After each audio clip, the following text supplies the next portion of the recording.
Hola, ¿cómo están? Hoy vamos a ver eh, cómo hacer los cálculos en instalaciones con microinversores conectados a la red, ¿verdad? Recuerden que los eh, microinversores van directamente conectados a la red eléctrica de nuestros hogares o de donde nosotros queremos instalarlo o inyectar a la red, ¿verdad?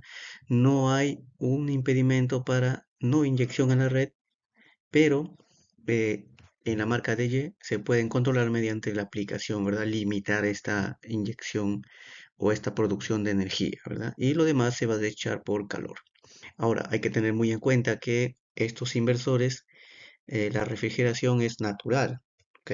No tienen ventiladores, ¿ok? Que se llama ventilación forzada, ¿verdad? No tienen. Entonces hay que tener muy en cuenta la temperatura de estos inversores o la instalación también, colocarlos de tal forma que se pueda refrigerar por convección natural por la velocidad de viento, ¿verdad? Entonces hay que tener muy en cuenta ese parámetro, ¿ok?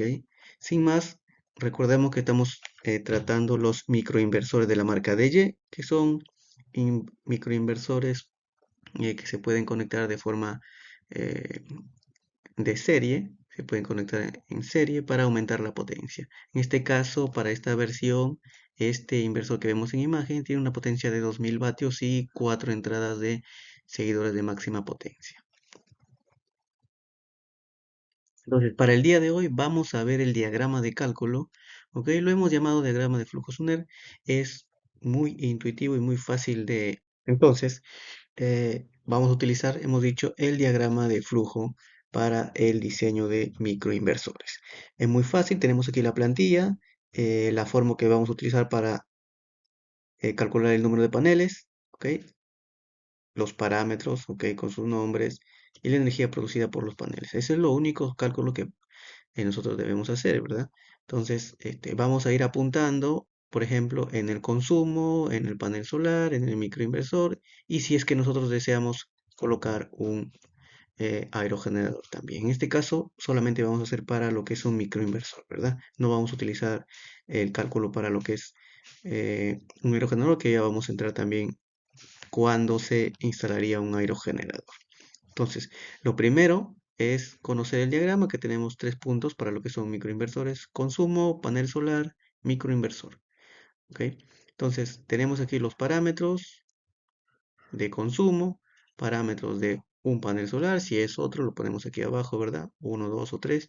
Los microinversores también, de acuerdo al país que nosotros estamos, podemos ponerlo aquí abajo o arriba, pero son los mismos parámetros. Entonces, con este diagrama o con esta plantilla de diagrama podemos hacer los cálculos. Y tenemos aquí las fórmulas también.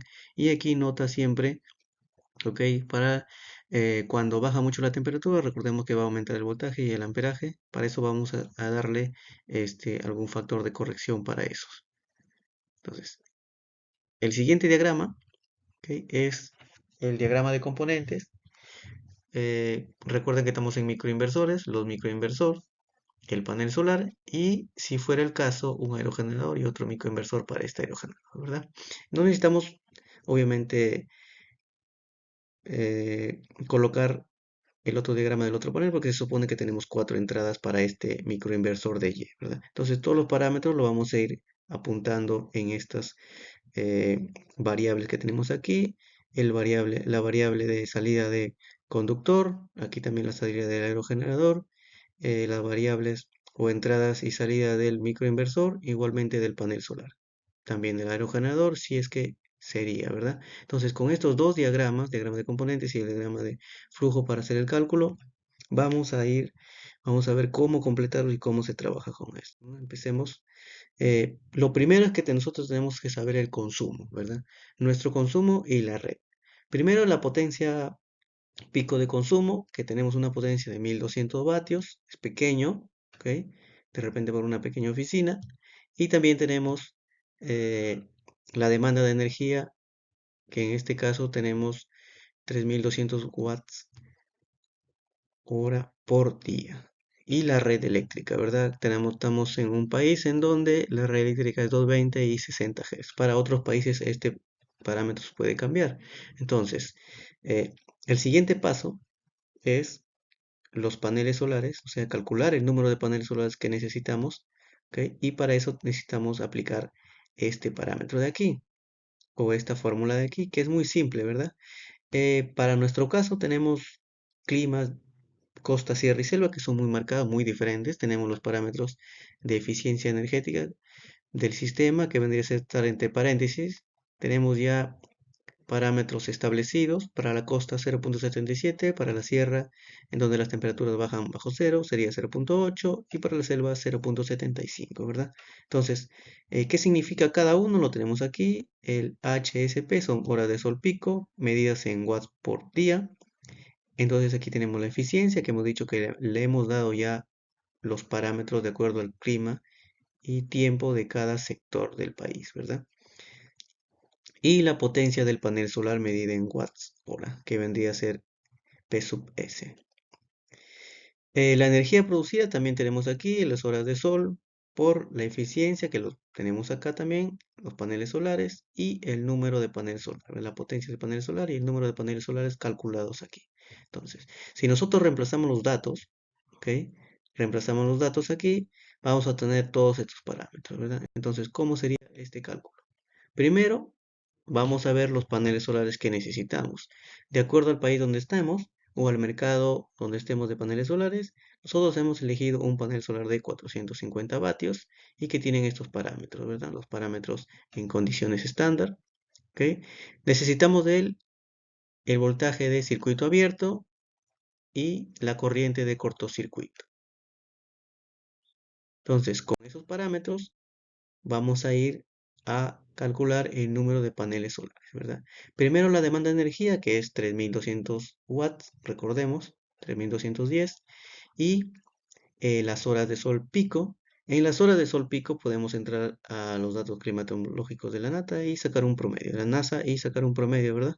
Entonces, hemos dicho que la eficiencia, de acuerdo al clima y tiempo, tenemos para la costa un clima cálido y lluvioso, ¿ok? Para la sierra, un clima frío e incluso bajo cero, con lluvias. Y para la selva tenemos un cálido húmedo con lluvia. Entonces, estos parámetros, de acuerdo a la costa, a la sierra y a la selva, va a ir cambiando, ¿verdad? Como nosotros estamos en la costa, vamos a elegir este 0.77 que lo tenemos aquí. Y el panel solar que nosotros hemos elegido es de 450 vatios, ¿verdad? Entonces, podemos elegir otro panel más grande que es de 550 vatios, solamente va a cambiar este panel que vendría a ser la potencia, ¿verdad? Entonces, hemos evaluado con un panel 1, con un tipo de panel 2. Y miren, los resultados son aproximadamente dos módulos, 1.78 y 1.49, y dos, inmediatamente, el inmediatamente superior sería dos paneles, ¿verdad? Dos módulos para ambos casos. Pero nosotros, como va a ser de autoconsumo, necesitamos aumentarle un poco la eficiencia o el autoconsumo, por lo tanto vamos a instalar en dos direcciones, en la mañana y para la tarde, ¿verdad? Por lo tanto serían cuatro módulos y 4 MPPT en total, ¿verdad? Para estos cuatro módulos, entonces seguimos con el diagrama, vamos a apuntar los datos del primer panel solar evaluado de 400, y aquí tenemos los datos del segundo panel solar evaluado. Entonces tenemos dos paneles solares evaluados. ¿Cuál vamos a elegir? Pues el que esté dentro de los parámetros del microinversor. Recordemos que estamos utilizando el microinversor de Y. Por lo tanto, el microinversor de Y tiene que estar dentro de este parámetro de aquí. ¿Cuál? El voltaje, ¿verdad? El voltaje de circuito abierto. ¿Está dentro de este parámetro? Por supuesto, ¿verdad? Entonces, el, el voltaje de circuito abierto para 550 ya está superando prácticamente, ¿no?, el MPPT del microinversor, miren. Entonces tenemos prácticamente 0.5 voltios, entonces sería muy poco, ¿verdad? Muy poco, ¿para qué? Para un voltaje de seguridad, porque recordemos que mientras baja la temperatura va a aumentar este voltaje y va a sobrepasar este MPPT, y por lo tanto el inversor se va a estar desconectando automáticamente. No queremos que pase eso, por lo tanto tenemos que dejar un margen de seguridad entre la diferencia del MPT de máximo voltaje y el voltaje de circuito abierto. Entonces, recordemos que para la costa es un 10%. ¿Quién cumple? Este panel solar de aquí, ¿verdad? Este panel solar va a cumplir con ese parámetro. Por lo tanto, vamos a elegir el panel solar número 1. Y el panel solar número 2 lo vamos a desechar porque no nos cumple con este parámetro de temperatura. Igualmente, para la corrección eh, estamos en la costa, para el, la corriente de circuito de cortocircuito es 5% extra, por lo tanto, ¿ok? Tiene que estar dentro de este parámetro, ¿verdad? Y si vamos aquí, se pasa. Por lo tanto, vamos a elegir el 11.57 que tiene que ser menor que este, ¿verdad? Por lo tanto, también por el amperaje, vamos a desechar esto, ¿verdad? Y también cumple con este, ¿verdad? Entonces, estamos cumpliendo, vemos que un criterio para desechar un panel solar o para no elegir un panel solar vendría a ser la temperatura ambiente, ¿verdad? ¿Ok? Entonces, ya hemos elegido, ¿ok?, el panel solar que cumple con las entradas del microinversor de Y. Entonces, nosotros vamos a utilizar también el diagrama de componentes, ¿ok? En este caso solamente estamos en la parte solar, ya vamos a entrar a lo que es la parte eólica. Vamos a apuntar aquí igualmente todos los parámetros del panel solar, ¿ok? También todos los parámetros del microinversor. Recordemos que el microinversor de 200 vatios. Número de microinversores que tenemos, que queremos, ¿verdad? Es 1 porque solamente tenemos 4 paneles. Entonces, 1, 2, 3, 4 MPPTs, ¿verdad? Los MPPTs que tiene 4. El, el rango de MPPT que no debe superar 55 voltios. Entonces, ¿verdad? No lo supera, estamos correctos. Y también la corriente de circuito, de cortocircuito y la corriente máximo de entrada del inversor, ¿verdad? Que es 12.5. Ahora, una vez que ya hemos calculado, ¿verdad? Eh, tenemos una idea más general o mejor de lo que hemos estado calculando anteriormente. Ahora, la red hemos dicho que es de 220, 60 Hz. Para otros países puede ser 110 voltios, 60 Hz o 110 voltios, 50 Hz, ¿verdad? Entonces, ahora el conductor.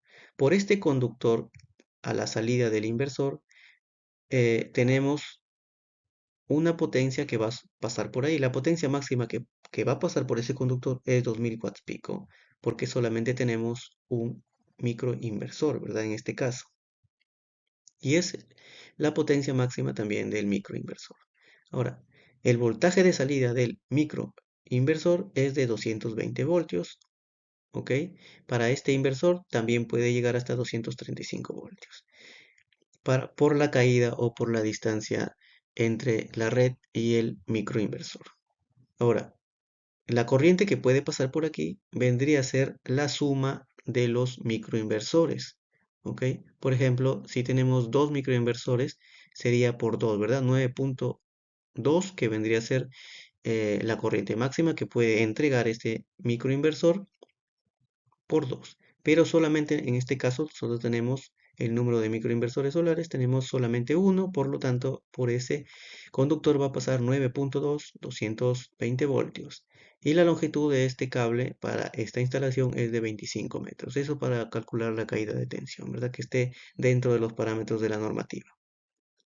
Ahora, si esto se calcula para hallar el sistema de protección, ¿verdad? El sistema de protección, recordemos que a la salida de cualquier inversor, ya sea un inversor central con baterías o un inversor central con microinversores, ¿verdad? O un inversor con conexión a red que no sea microinversores, se necesita instalar una llave térmica a la entrada o lo más cerca a la caja de protección ¿ok?